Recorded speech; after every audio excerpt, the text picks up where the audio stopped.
כדי לא לבזבז זמן, אנחנו נתחיל. אני ורד שם טוב מאוניברסיטת... שומעים עכשיו? אוקיי.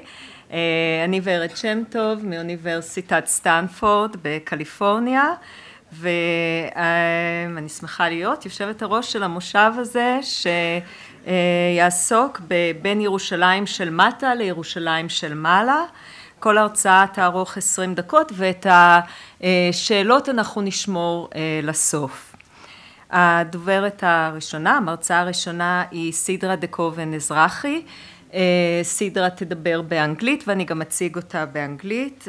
סדרה דיקובן אזרחי is Professor Emerita of Comparative Literature at the Hebrew University of Jerusalem. She has written on representations of the Holocaust in post-war literature and on exile and diaspora in classical, pre-modern, and contemporary Jewish literature. In 2007, Dikoven Ezrahi became Guggenheim Fellow, which is a huge honor, for her project on Jerusalem. And recently, this project was published as Figuring Jerusalem, Politics and Poetics in the Sacred Center. It came out with the University of Chicago Press, 2022. In 2019, she was awarded an honorary doctorate from the Hebrew Union College Jewish Institute of Religion in Jerusalem. כותרת הרצאתה, מה המלך בת ירושלים, מה השווה לך והנחמך, יהודה, עמיחי, מנחם את תושבי ירושלים. סדרה, בבקשה. זה כבוד גדול. תודה רבה לך ורד. תודה לך חנה על הכל.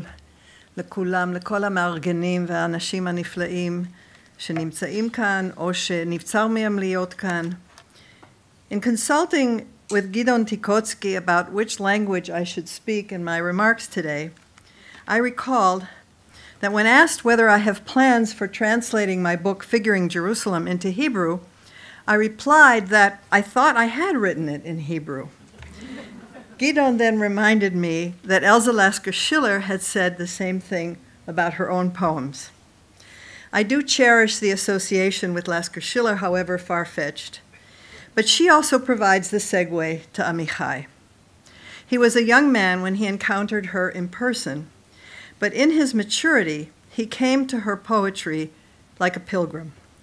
Jostling in the old city among those would-be poets, המשוררים שבאים עם ערב לתוך העיר העתיקה ויוצאים ממנה עמוסי תמונות והשאלות ומשלי מחשבת קטנים ודימויי דמדומים מבין כוכים וחרקובים מתוך פירות מאפילים ופיתוחי מקשי לב.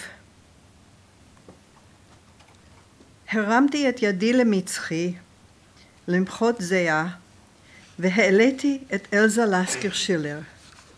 Aval Shireha. Let us pause here to pay tribute to our poet with the same laconic reverence, Aval Shirav. As for the challenge of language, like Lasker Schiller, I will speak in my native tongue, but I will continue to quote Amichai in Hebrew, the language of ancient and modern Jerusalem. Stories of arrival from different ports reinforce the various landscapes and languages that lurk behind our Hebrew.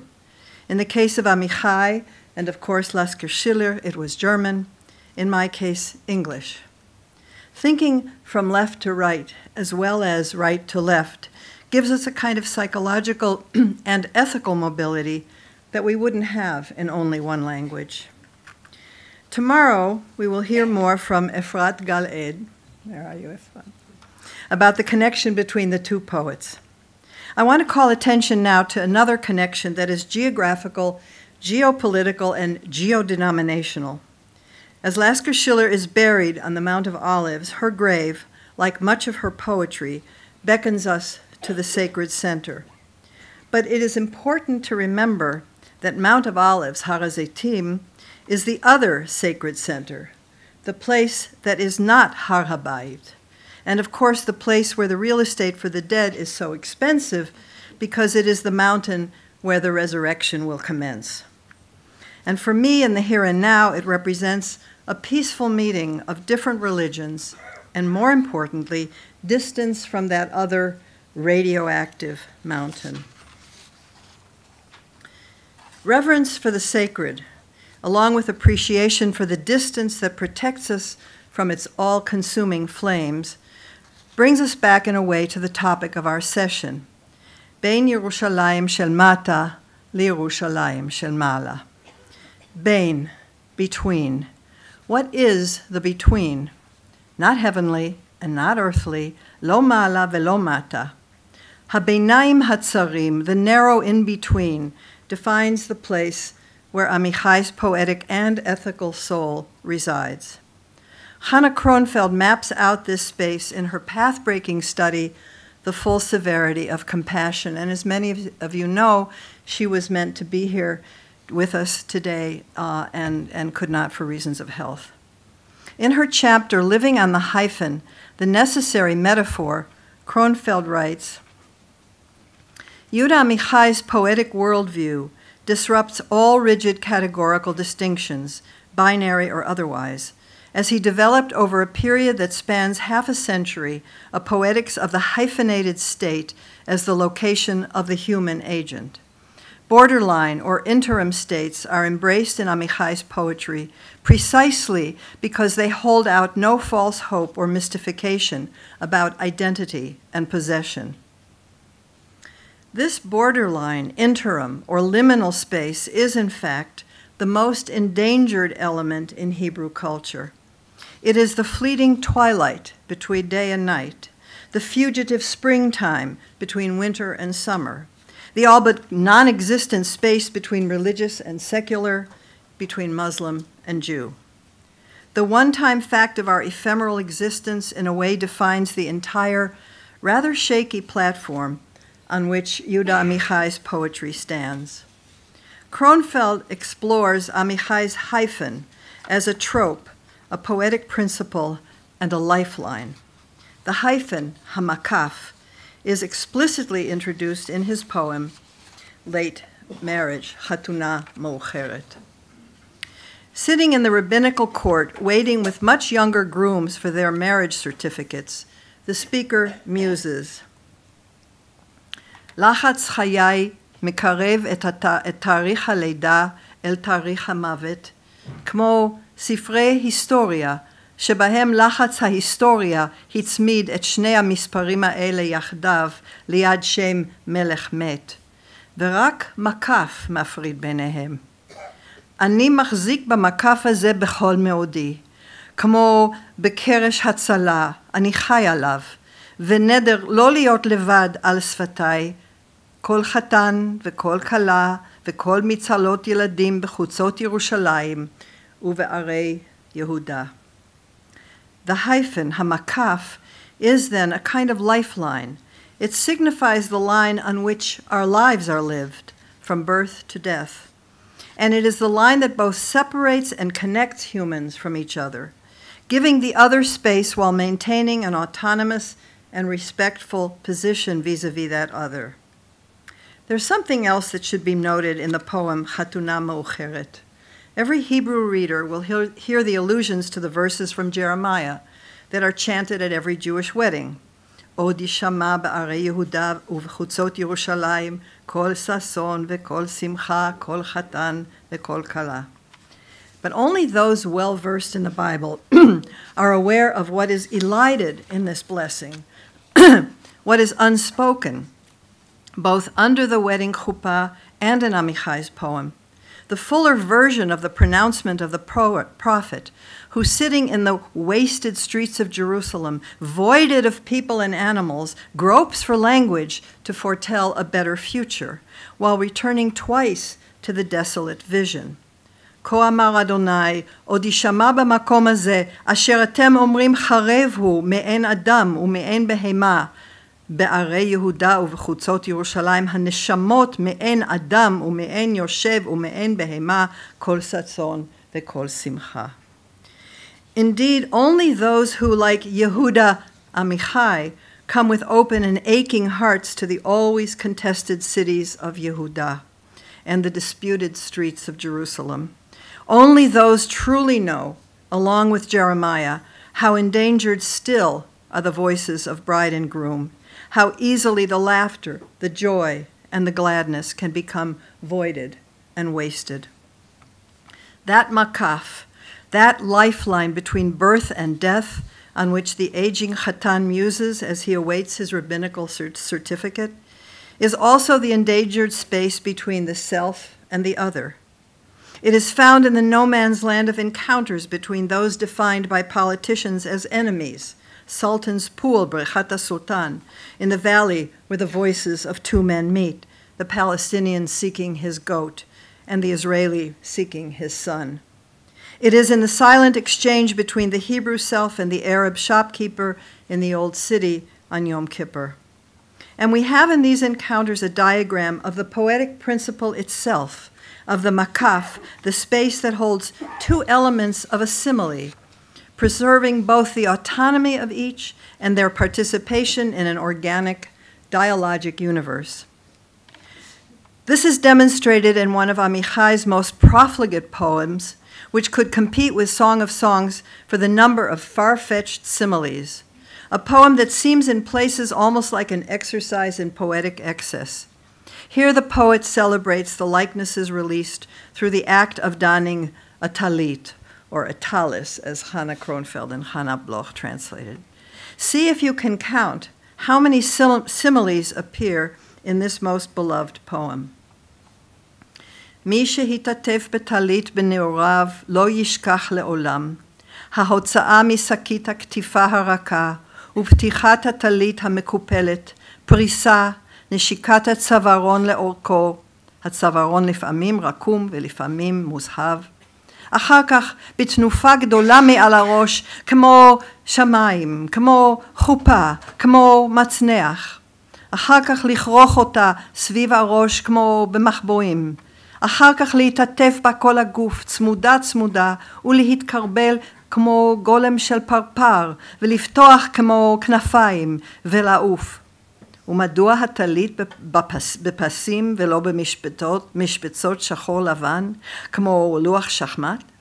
כי הריבועים הם סופיים ובלי תקווה.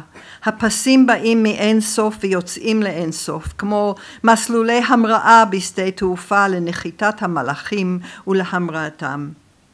מי שיתעטף בטלית לעולם לא ישכח. כשהוא יוצא מן הבריכה או מן הים, מתעטף במגבת גדולה ופורס אותה שוב מעל ראשו ושוב מתקרבל בה, צמוד צמוד ורועד עוד קצת וצוחק ומברך. How many similes did you count?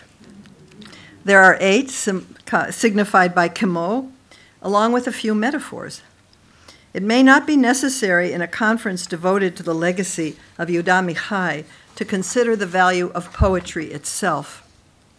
But we are living in a time when his poetic insights are ever more endangered by the reigning political powers.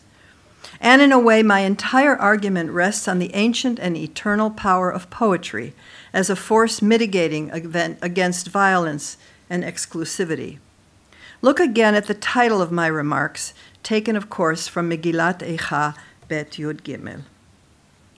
מה אעידך, מה אדמה לך, בת ירושלים, מה אשווה לך ואנחמך בתולת בת ציון, כי גדול קיים שברך. These words, which have been incorporated into the ritual lamenting the destruction of the temples on Tisha B'Av, are so engraved in our liturgical memory that we don't often stop to consider their radical message. So please bear with me as I envision the prophet Jeremiah, the presumed author of this text, addressing the ruined city as a poet. He uses 3 verbs to describe his rhetorical stance. Ma a'idech, ma adamelach, ma ashvelach, va'anachamech. The first 3 verbs are meant to provide 3 literary forms of consolation, chama. The first is pure witness, edut. The second is the beginning of the imaginative faculty, dimyon.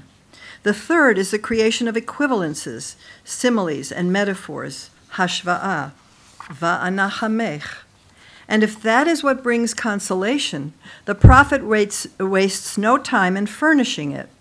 Look at the next phrase and see how many similes and metaphors it contains. Betulat bat Zion, ki gadol kayam shivrech. Bitulat bat Zion. The trope of Jerusalem as female is so engraved in our reference to the city that it doesn't even get our attention anymore. Jerusalem as a woman is what we would call a dead metaphor. And indeed, in this text, she is more dead than alive, and hardly a Bitulah. In fact, the specific reference, Bitulat bat Zion, is strange for other reasons, given the images in this text of a woman eating her children and other grotesqueries, and I suggest that all of us reread Megillat Eicha. But there's more. As the prophet-poet offers his image of consolation to the desolate city, Ki gadol kayam shivrech. Is there any image greater than the ocean? Is there any suffering greater than Jerusalem's? Remember how far-fetched this image is, since Jerusalem, where we're sitting, is one of the most landlocked cities in the world. And indeed, among the powerful eschatological images that the rabbinic mind invented was that of rivers gushing from under the Temple Mount. And we all recall Amichai's euphoric post-67 image of Jerusalem as Ir Namal al Sfat HaNetzach, Venezia shel Elohim. I do not quite see Yehuda Amichai in the position of Jeremiah. First of all, he never wore the kind of royal vestments in which Rembrandt clothes the prophet. Amichai, as the residents of Jerusalem know, walked among us ke'echad ha'adam, in the clothes of a simple man, making his way through the markets and crowded streets and looking bemused at the tourists and their guides, pointing to the holy remnants while ignoring the man who has just bought vegetables for his family. But what is common to these two voices is the use of figures of speech, especially of similes and metaphors. Jeremiah, the presumed poet of the Book of Lamentations, directly acknowledges the power of poetry, of the act of comparison itself, as comfort even in the most dire circumstances. And I submit that it is, in a way, the poetic imagination, the mimetic impulse that saved and preserved the Jews and Judaism for 2,000 years. Prayer, poetry, the very act of reading as substitute for sacrifice. And most important of all, the sanctification of every synagogue as a mikdash me'at, and of every spot on God's good earth and not one mountain in Jerusalem. For as the Rambam taught us, there is no difference whether an individual is at the center of the earth or, supposing that this were possible, in the highest part of the ninth heavenly sphere, for he is not farther off from God in the one case and no nearer to him in the other. In conclusion, I want to return to my earlier remark that we are living in a time when Amichai's poetic insights are ever more endangered by the reigning political powers. This can, among other things, be attributed to our having lost our poetic sensibility, the ability to understand the power and legitimacy of our images, disconnected from any concrete application. Centuries of reading a magnificent love poem like Song of Songs through Talmudic eyes, which literalized every image, combined now with political opportunism and messianic fervor, have deprived many of us of that cultural and moral faculty. The graduates of today yeshivot have studied Shir HaShirim only this way, learning from Chazal that when the Shulamit says to her lover, Af arsenu ra'anana, korot batenu arazim, rehitenu barotim, what she really means by arsenu, the bower, is the very thing that is missing from the text, the temple. Accordingly, as one recent commentator on Shir HaShirim Rabbah put it, the relation between the lovers signifies God's conjunction with Israel.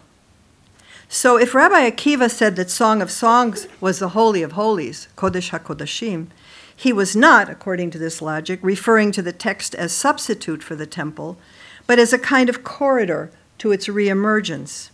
So the very thing that is missing in the original text of this magnificent poem, the Temple of Solomon, is meant to be rebuilt in the run-up to the advent of the Messiah. And this is what nourishes in our time political eschatology and Third Temple fanaticism.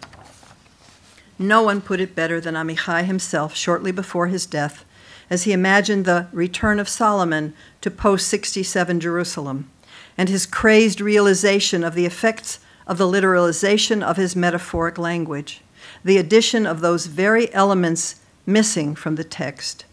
So let's allow our poet the last word. משורר שיר השירים, מרוב שחיפש את זו שאהבה נפשו, נטרפה דעתו, ויצא למצוא אותה לפי מפת הדימויים, והתאהב בדימויים שבעצמו דימה. הוא ירד למצרים כי כתב, לסוסתי ברכבי פרעה דימיתיך, ועלה לגלעד לראות את שערה הגולש, שכתב, שערך כעדר העזים שגלשו מהר גלעד. ועלה במגדל דוד, ככתוב, כמגדל דוד צווארך. ועד הלבנון הגיע, ולא מצא מנוח, כמו שנאמר, הפך כמגדל לבנון צופה פני דמשק. ובכה במפלי המים של עין גדי, כי כתב, מים רבים לא יוכלו לכבות את האהבה הזאת. וחיפש יונים בבית גוברין, ועד ונציה הגיע, כי כתב, יונתי בחגבי הסלע. ורץ למדבר, כמו שאמר, מי זאת עולה מן המדבר כתמרות עשן? ובדואים חשבו לאחד הנבואים המשוגעים, והוא חשב שהוא המלך שלמה. ועדיין הוא נודד, נע ונד, ואות אהבה על מצחו.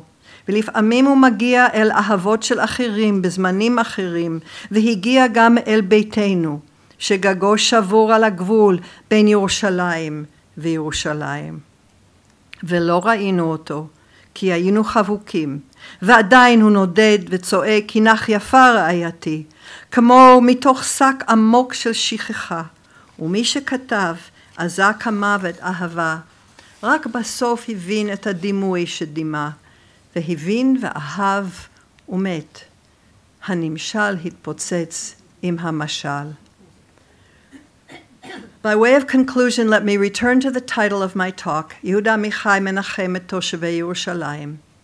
This nechama, or consolation, that our poet offers us depends on whether we can recover the moral and ethical value of our literary imagination in the face of the literalizers who would destroy the entire enterprise.